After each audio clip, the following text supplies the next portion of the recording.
Almarhum Letnan II Insinyur Haji Ahmad Nukman adalah seorang arsitek Indonesia yang dikenal mendedikasikan hidupnya untuk bangunan masjid.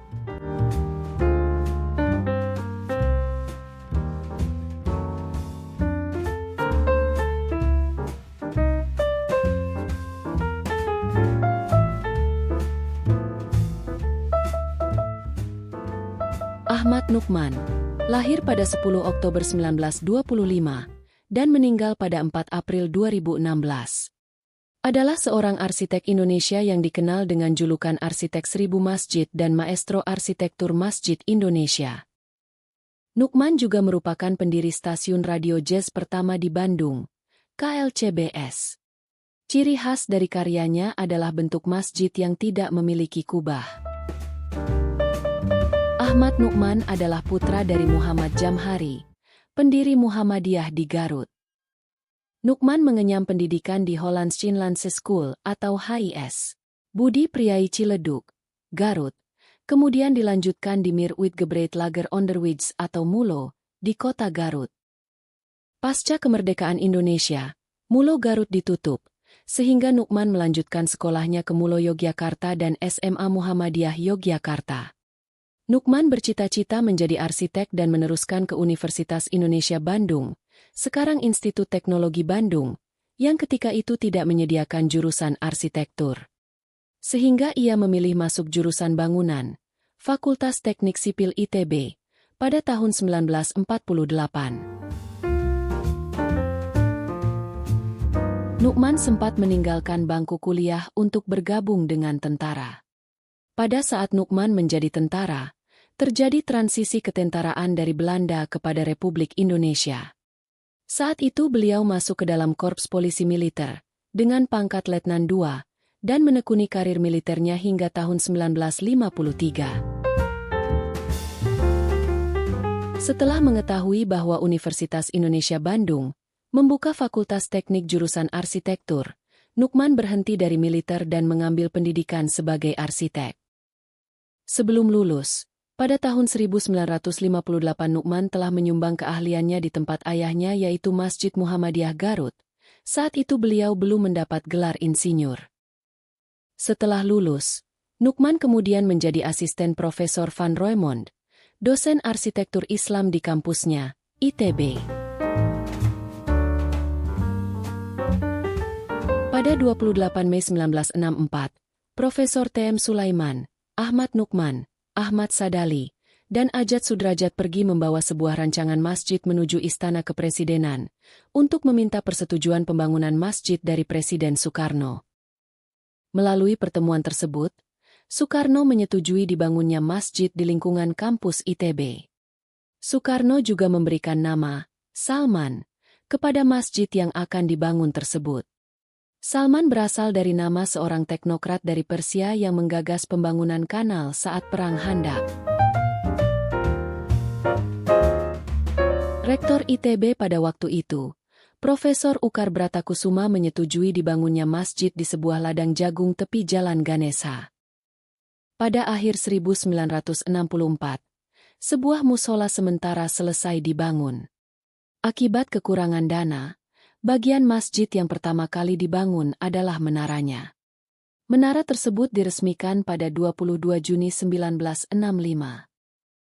Dan akhirnya pada 5 Mei 1972, Masjid Salman telah selesai, dan masjid tersebut diresmikan bersamaan dengan dilaksanakannya sholat Jumat.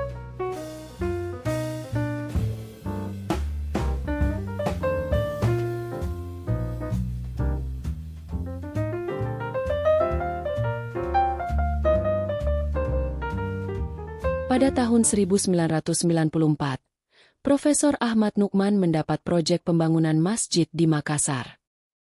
Inspirasinya adalah Masjidil Haram di Mekah dan Masjid Nabawi di Madinah.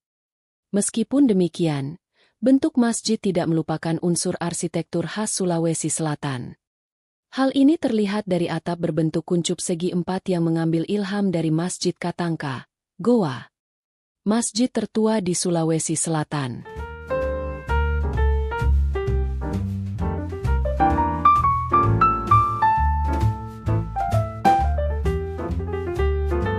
Secara keseluruhan, kekuatan pondasi dan material bangunan menggunakan bahan terbaik.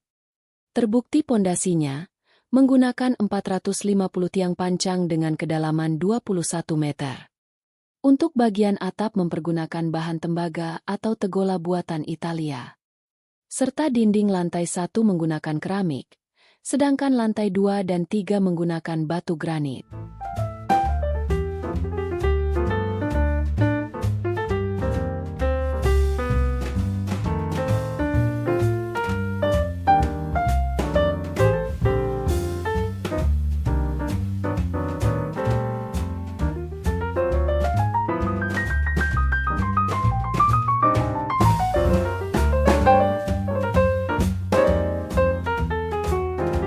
Masjid ini juga memiliki menara setinggi 84 meter. Dengan ukuran tapak 3 kali 3 meter. Tinggi menara Masjid Al-Markas Al-Islami ini hanya lebih pendek 1 meter dari menara Masjid Nabawi.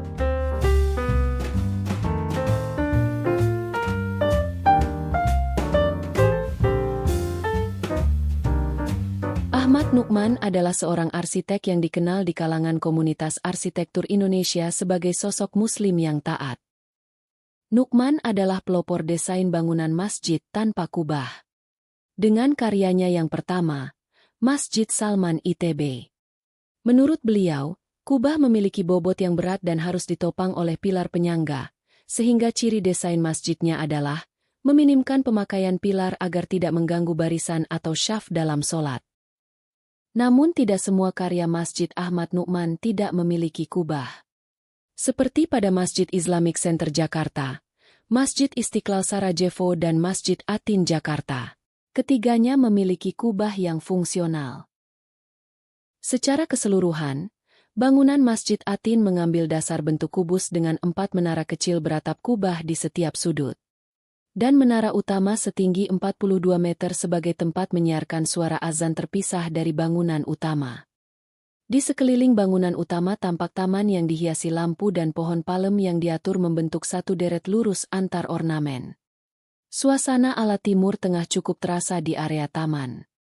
Selain itu, selasar-selasar panjang yang menjadi akses masuk ke dalam masjid, dihiasi lampu dinding berwarna-warni di setiap tiang, sehingga semakin melengkapi keindahan bagian luar masjid. Bagian dalam masjid terdiri dari 3 lantai. Di lantai pertama terdapat plaza sebagai akses masuk ruang serbaguna, serta tangga menuju ruang utama dan ruang fungsional yang digunakan untuk tempat wudhu. Naik ke lantai 2, dinding yang terbuat dari kayu jati berukir indah menjadi pemandangan dominan. Dinding yang dapat digeser tersebut merupakan batas yang mengelilingi ruang utama sekaligus pintu ruang tersebut.